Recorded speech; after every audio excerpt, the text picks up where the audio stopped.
Hello friends, welcome to Rajguru academy. Myself Himanshu Rajguru, और मैं आप लोगों को अब आने वाली जो वीडियोस है उसमें सिखाने वाला हूँ बहुत सारे नए नए कॉन्सेप्ट और बहुत in fact you can say a chapter even.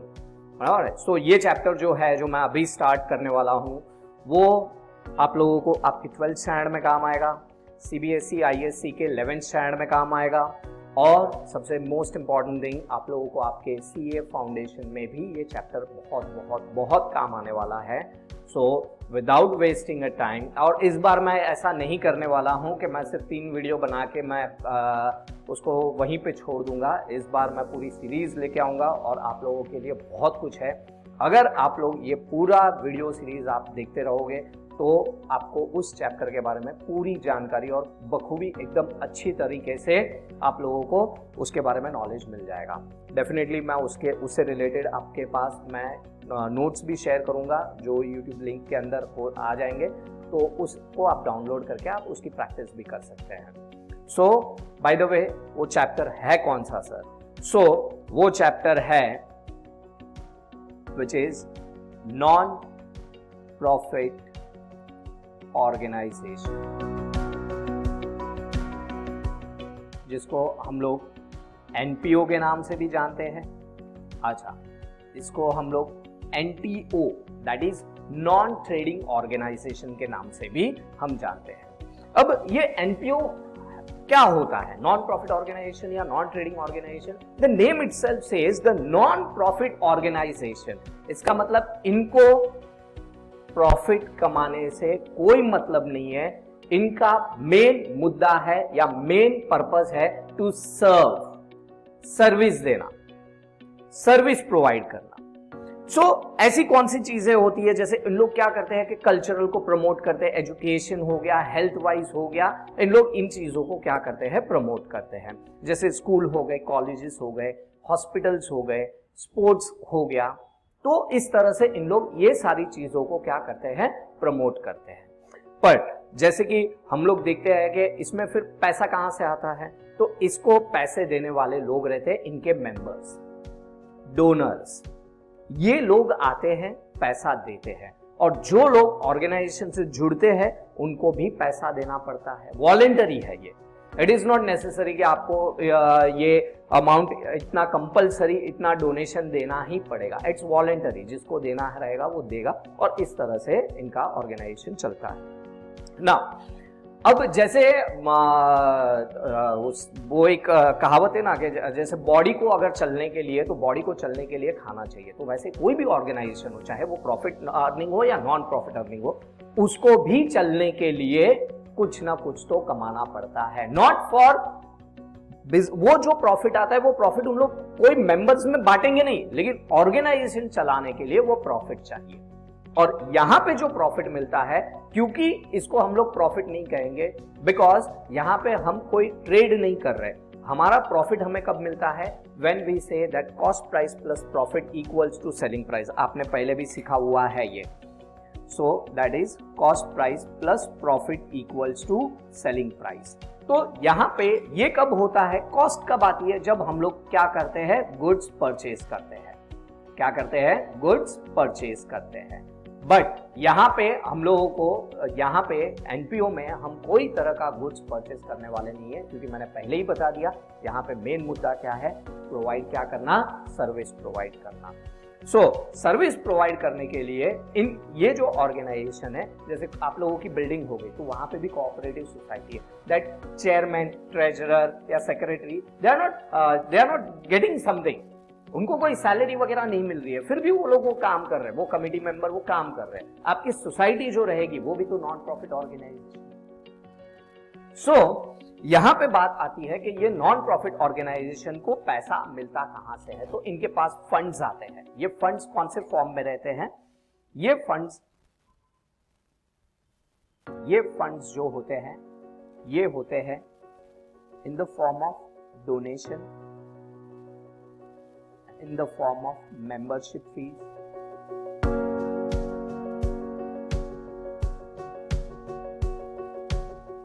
in the form of admission fees,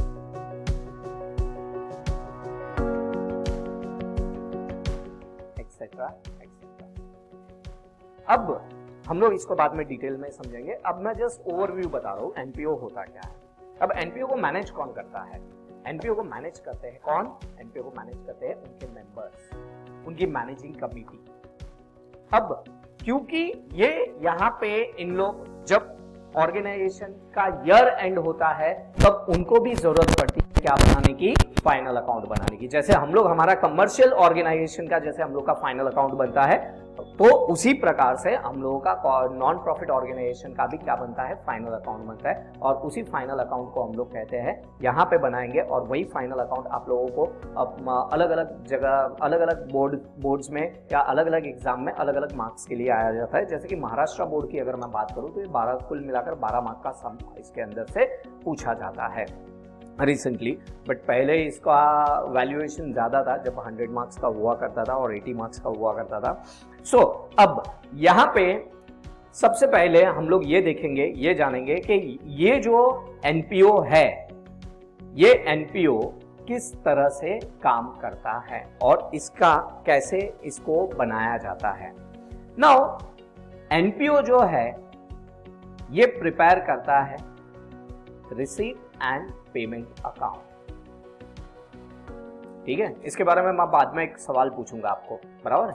now receipt and payment account, then इससे हमको बनाना रहता है income and expenditure account.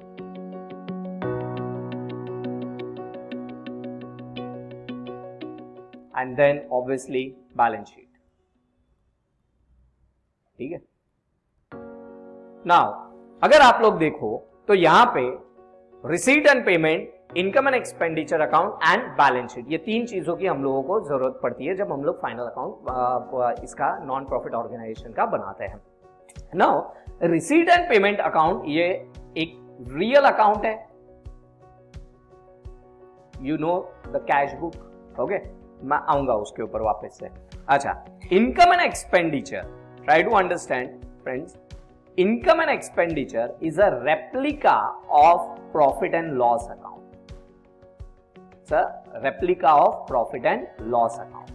Now जैसे क्योंकि profit and loss account का replica है, इसलिए ये भी कौन सा अकाउंट बनता है?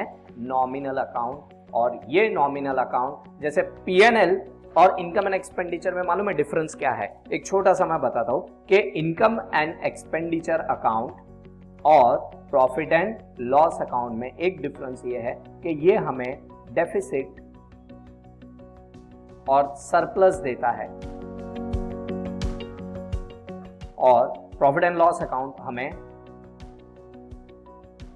प्रॉफिट और लॉस बताता है, विच इज नेट प्रॉफिट और नेट लॉस बताता है। तो ये एक डिफरेंस है, क्योंकि हम लोग यहाँ पे कोई गुड्स नहीं बेच रहे हैं, तो we are just providing service, so that's why यहाँ पे हम लोग नेट प्रॉफिट या नेट लॉस नहीं मिलेगा, यहाँ पे हमको क्या मिलेगा? सरप्लस और डेफिसिट। लॉस हुआ तो इट इज डेफिसिट और सरप्लस हुआ तो प्रॉफिट। नाउ सरप्लस यानी क्या? Excess of income over expenditure, and deficit यानी excess of expenditure over income. अच्छा, अब क्योंकि ये income and expenditure account is a replica of profit and loss account and balance sheet, already मैं आप लोगों को बता चुका हूं मेरी पहली वाली पुरानी वीडियो में, तो मैं यहाँ पे income and expenditure account that is profit and loss account के बारे में ज्यादा डिस्कस नहीं करूंगा, वो मैंने मेरी पिछली वाली वीडियो में बता दिया है। सो स्टूडेंट्स, मैं यहाँ पे आप लोगों को बताऊंगा सबसे इंपॉर्टेंट कि सबसे पहले हम लोगों को क्वेश्चन में क्या दिया रहेगा। अब जनरली क्वेश्चन के अंदर हमें दिया जाता है receipt and payment account and adjustment.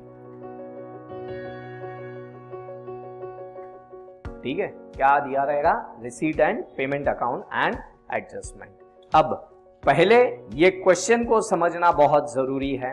Now receipt and payment account, हाँ काफी बच्चे बोलते कि सर इसको कैश बुक भी कहा जाता है, तो यस डेफिनेटली वो बात भी सही है, बट मेरा एक इसके ऊपर ही एक सवाल है। रियल अकाउंट है ये मैंने बता दिया। अच्छा, दूसरा सबसे important, it records only and only cash transaction. पैसा है तो सब कुछ है, पैसा नहीं तो कुछ भी नहीं। सो ओनली कैश ट्रांजैक्शन, बाप बढ़ाना भैया सबसे बड़ा रुपया। सो ओनली कैश ट्रांजैक्शन यहाँ पे इसके अंदर रिकॉर्ड होता है। अब मेरा और बाकी की डिटेल हम लोग इसके नेक्स्ट वीडियो में देखेंगे कि रिसीट एंड पेमेंट के ऊपर मैं अलग से पूरा बकायदा मैं बनाऊंगा कि आप लोगों को पता चले कि इसमें हम लोग को क्या करना है। बट जाते जाते मेरा एक सवाल है कि क्या कैश बुक और receipt and payment account are one and the same या दोनों अलग अलग है? मेरा सवाल वापस से सुन लीजिए, क्या receipt and payment account same है या receipt and payment and cash book same है या दोनों अलग अलग है? सो ये शायद आप लोगों को पता नहीं रहेगा, लेकिन एक टेक अवे मैं आज आप लोगों को दे देता हूं कि there is a difference between receipt and payment account and cash book. क्या डिफरेंस है? सब दोनों के दोनों तो कैश ट्रांजैक्शन है। मैं आपको बताता हूं क्या डिफरेंस है। सो रिसीट एंड पेमेंट अकाउंट और कैश बुक के बीच में डिफरेंस है कि रिसीट एंड पेमेंट अकाउंट बनाया जाता है at the end of the year और कैश बुक को बनाया जाता है daily basis, on daily basis. समझ में आया? और काफी स्टूडेंट्स है जो सोचते हैं कि NPO is very tough chapter, इसको कैसे सॉल्व किया जाए, इसमें सब्सक्रिप्शन क्या है, कैसे किया जाए। बट ट्रस्ट मी, आप लोग अगर पूरा वीडियो सारे वीडियोस देखते रहोगे और जुड़े रहोगे तो डेफिनेटली आप लोगों को ये सारी चीज़ें बहुत बहुत आसान हो जाएगी। This is one of my favourite chapter. और याद रखना कि तुम लोग अकाउंट्स में या हर सब्जेक्ट में बहुत अच्छा कर सकते हो, सिर्फ अपने ऊपर विश्वास है। अगले वीडियो में मिलते हैं, तब तक के लिए बाय बाय, टेक केयर।